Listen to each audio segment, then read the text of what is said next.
അയാളെ ആന്റി വീട്ടിൽ കഴിയാൻ സമ്മതിച്ചതുകൊണ്ട് ഈ കാര്യം അധികം ആരും അറിഞ്ഞില്ല.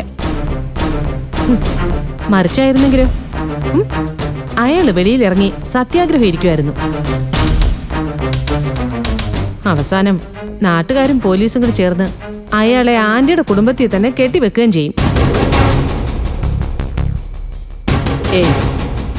അയാള് ബുദ്ധിമുട്ടിക്കാതെ പൊയ്ക്കോളാമെന്ന് പറഞ്ഞതാ.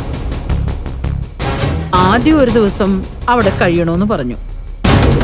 അത് നടക്കില്ലെന്ന് തോന്നിയപ്പോ ഒരു നേരത്തെ ആഹാരം വേണമെന്ന് മക്കളോട് പറഞ്ഞു. അതിനിടയിലും ഞാൻ നിന്നെ വിളിച്ചില്ലേ ഹർഷേ? അപ്പോഴും നീ പറഞ്ഞതെന്താ? അയാളെ തൽക്കാലം വീട്ടിൽ നിർത്തുന്നത് നല്ലതാണെന്നല്ലേ?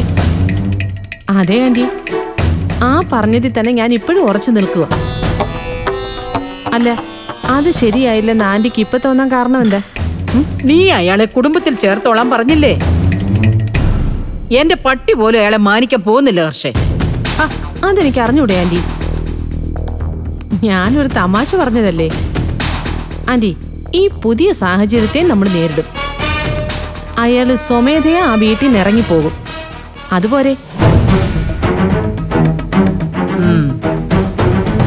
ഞാൻ ഇപ്പൊ തന്നെ ഒരു ലക്ഷണരേഖ വരച്ചിട്ടുണ്ട്. അതിനപ്പുറവും ഇപ്പുറവും കടക്കില്ല അയാള്. എന്നോട് ചെയ്ത ദ്രോഹത്തിനൊക്കെ എണ്ണി എണ്ണി ചോദിക്കും ഞാൻ. അവളെ സൂക്ഷിക്കണം ആന്റി. ആ അനുപമേ, അവളെ അയാളെ ഉപയോഗിച്ച് അവിടെ പുതിയൊരു കുടുംബം ഉണ്ടാക്കാനുള്ള സാധ്യതയുണ്ട്. അതൊരിക്കലും അനുവദിക്കരുത്. ഇല്ല ഹർഷേ, അവിടെ അയാളെ വിളിച്ചു കയറ്റിയത് അവളാ. അതിനവൾ അനുഭവിക്കും. അവള് മാത്രമല്ല, അവളുടെ തന്തയുണ്ടല്ലോ, അയാളും അനുഭവിക്കും.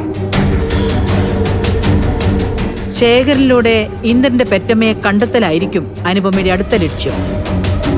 അതിലൂടെ അവൾ ഇന്ദ്രനെ അവന്റെ അമ്മയുമായിട്ട് അടുപ്പിക്കും.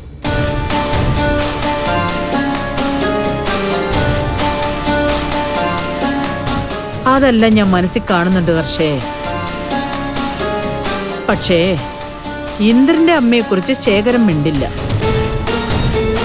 ആ നാവ് ഉയരില്ല ഹർഷേ. അതിനെന്താ വേണ്ടതെന്ന് സുശീലയ്ക്കറിയാം.